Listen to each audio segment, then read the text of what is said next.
to Navigating Your Career, the only podcast that blends personal development, professional skills, and psychology to help you get happy at work and live the life you want. If you want to stop feeling stuck and start feeling better, this is the place for you. I'm your host, Melissa Lawrence. Let's get started. Hello, and welcome to this week's episode of Navigating Your Career. I am so glad that you are here with me today. And last week was our 100th episode of the podcast. And if you didn't catch the episode, be sure to go back to it because I not only shared some really invaluable resources and tools that you can download as a gift for free from me to you for being a listener to help you with everything from difficult conversations to influencing to getting your voice heard at work to even a podcast study guide, how to run your one-on-ones. There were so many goodies that I shared all in one place for you to get access to.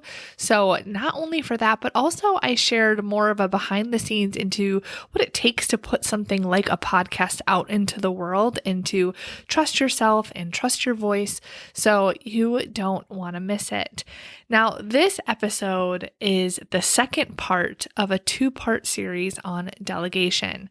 So a couple of weeks ago, I released episode 1 or part 1 of this delegation series where I shared how to delegate to peers or coworkers in a matrix environment. My clients often find themselves in situations where they take on more work outside of their responsibilities, often because of staff shortages or that they can do the job better or faster, but it leaves them drained and working 50, 60, 70 hours or more a week. So I provided you with a framework in that episode and exact steps that you can follow to delegate effectively. And in today's episode, I'm going to talk about how to delegate as a people manager. The steps are a little bit different because you have authority and you are also responsible for the development and growth of your team. You're also responsible for ensuring that the team delivers on their milestones. So it's a little bit different than being a peer or working on a project together. So you can use part 1 regardless of your role. People managers need to also delegate to their peers and in a matrix, but part 2 is going to be specific to those that have direct authority, as in at least one person reporting to them. And if you don't have a team, I still suggest that you give this a listen because it will not only prepare you for if and when you do, but you'll also hear my guidance for leaders. So if your leader isn't doing this, if they aren't following these steps and you're frustrated or bored in your job, you don't feel like you're growing, this will give you a different perspective as well as give you the steps that you can take for yourself. So you can start a conversation with your leader on these topics to get work that is more rewarding and help your manager help you. So regardless of where you're at, you will be able to take something away from this episode. All right, let's dive in. I'm going to share 6 steps that you can follow to learn to delegate to your team effectively. You might be wanting to delegate as a leadership skill or because you find yourself in transition and you have to take that leap from doer to leader. Many of my clients go through this. They're used to being the high achieving doer. That is what got them into that leadership role, but now they're taking on too much. But when you have so many deadlines, it can seem really overwhelming to delegate and risk that work not being done well or not being done on time. So this episode is really going to help you get to your next level by learning to do this effectively without sacrificing those deadlines. Okay. So first, assess your team's strengths and opportunities. This would be, and opportunities I'm defining really is areas for development. It could be what you might call a weakness. It could be something that's on their development plan that they have the opportunity to learn and grow in. It could be a cross-training situation that would make sense for an opportunity. So when I say opportunity, it includes all of those things. So you're first going to assess your team's strengths and opportunities. And when delegating tasks, you want to look at a few factors. What is each person's strengths? What are they really good at, trained or qualified in? What do they like to do? because this isn't always the same thing. And this is true for you too. There are things that you're probably really good at. That doesn't mean that you really like it. Like, I'm good at laundry. I don't like laundry. Right? That could be true for a lot of things. Like, I'm good at putting together slides, but I don't always like to put together slides. So you want to look at what opportunities do the members of your team have for growth? What is good for their development plan and or their long-term growth? What do they need to improve in? It can even be helpful to put this information in a table in Excel so that you can track progress and get a good view of your team overall. It is also helpful so you can track cross-training efforts. It's always good to have more than one person trained or qualified for a given task, just in case that person is out or leaves the company. One thing to keep in mind about this is that this is going to change. It's going to be a living, breathing document or assessment if you don't choose to put it in some sort of document. As your team grows, their strengths and opportunities will shift, their interests will shift. So continue the dialogue with your team members, which brings me to the next step, which is to discuss opportunities during one-on-ones. Once you identify what each team member's strengths and opportunities are, validate it with the team member. In your one-on-one, ask them what they think their strengths are. What are their interests? Where do they see their career growing? What would they like to learn? What is boring to them? What would they change? What would they like to do differently? This is really useful information, and I highly suggest that you don't skip this step. I see leaders sometimes skip it because they think they already know. But then what happens? They end up coming to me, their employees, saying they're bored with their job and their manager doesn't get them. So don't assume. If you need some help structuring your one-on-ones so that these conversations are more natural, I suggest you check out the podcast episode, The Perfect One-on-One Framework, because I teach you how to have one-on-ones and how to proactively know this information about your team through a structured framework. There's an outline of what the agenda should be for each meeting that you can download with that episode as well. So I will include a link to that episode and the download in the show notes for you. Now, the next step is to identify training or transition needs based on the employee's preferences. So once you are clear on the strengths and opportunities and what you want to delegate, identify the transition plan for this person to take on this new task. Do they need to be trained? Who will train them? Do they have the bandwidth?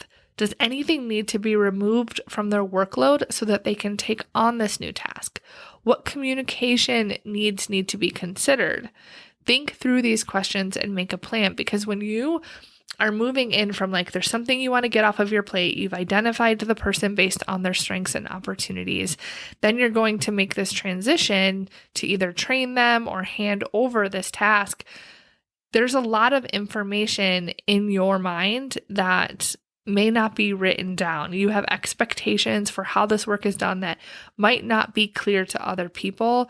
And the people that you're talking to are going to also have their own set of expectations and their own set of wants and needs and communication preferences for how they learn how to take on this task. So it's important for the ultimate success of this transition that you have an open dialogue and that you are strategic in thinking through how this transition needs to happen.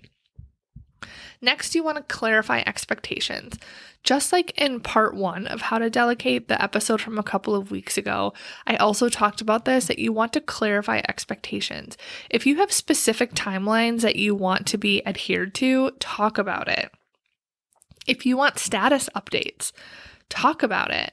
If there are specific people that need to be informed along the way, be clear about that. I see so many people end up getting frustrated because they assume that the other person is going to operate in a way that they have expected them to, but didn't actually speak it, whether that's getting something by a certain date or whether it's giving them updates along the way. They just assume because that's what they would do, that their employee would do that, but that often isn't the case. So be really clear about what your expectations are. When you're delegating something you've been doing or know how to do to someone who hasn't done it before at your specific company, don't assume they know. And I hope you caught that nuance there of at your specific company. Even if someone has the specific skills or knowledge or background for that task, maybe they've done it at another company, don't assume that they know how to do it at the company that you're at now, that there might not be some sort of exception, a different SOP, or something else that needs to be considered. So share your expectations ahead of time and ask them what their expectations are too. Do they expect you to check in? Do they expect you to train them? As a side note, when setting expectations, I would also suggest leaving room for error. If you are, for example, delegating something that a client needs by October 1st, don't give your employee October 1st as the timeline. Give September 15th, for example. This will give you time for error, time to check in, to provide feedback, to fix mistakes, and so on. The next step is to create milestones. So next you want to confirm what are those milestones that are involved in this task. So I have this called out separately because sometimes with the expectations, this gets skipped over. So to be sure to talk about specifically what milestones there are, I want to call that out. I highly suggest having some early milestones before the project gets too involved so there isn't wasted time if a mistake happens or if the same mistake isn't repeated over and over in the project. Decide ahead of time what milestones you want to set so that you're both clear. Next, you want to ask what support is needed. So at this point, you've assessed your team's strengths and opportunities, you've had a one-on-one, you've identified the transition or training plan, you've clarified expectations and set milestones. Now it's time to ask your employee what support they need. And I suggest asking this question in a way that is open-ended because there is a difference between do you need any support and what support do you need. If you're asked if you need something, it's almost like a human default that we will say no. We don't want to need anything. We want to be seen as capable and confident. We don't want to ask for help. We're worried what people will think if we don't know something. So if you say, do you need help? Do you need support? People may say no when really they're a little unsure.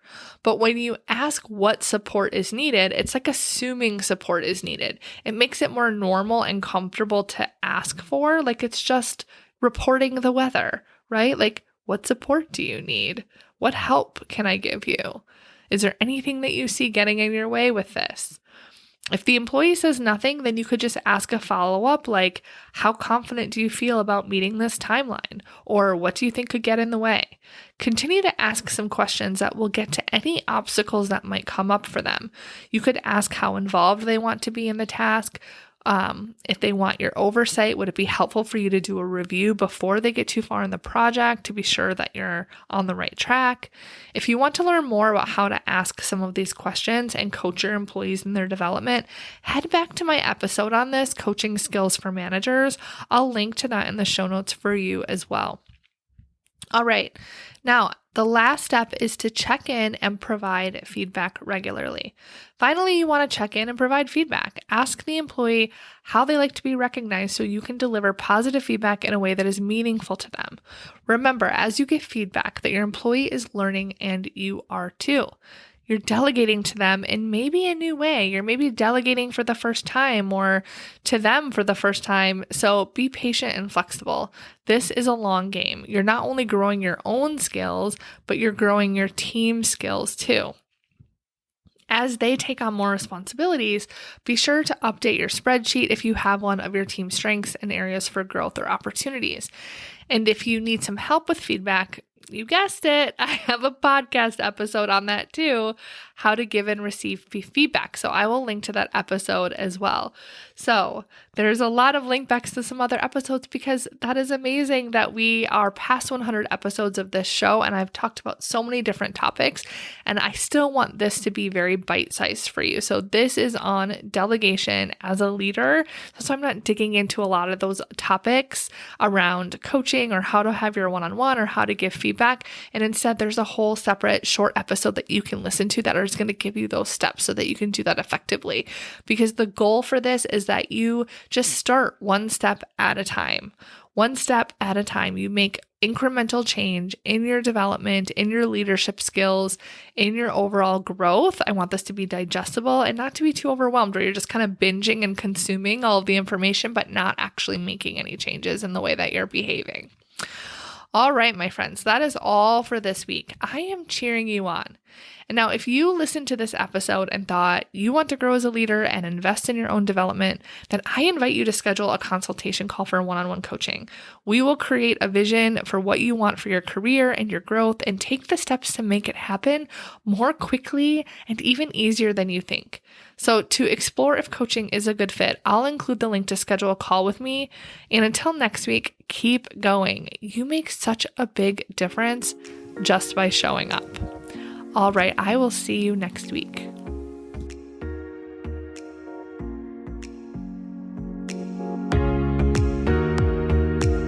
Coaching with me is the best way to guarantee you get happy at work and achieve your career and life goals. Getting started is easy.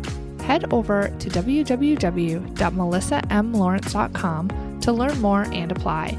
It is the first step to get you from feeling stuck to knowing exactly what you want and have the tools to make it a reality. I will be by your side the entire way.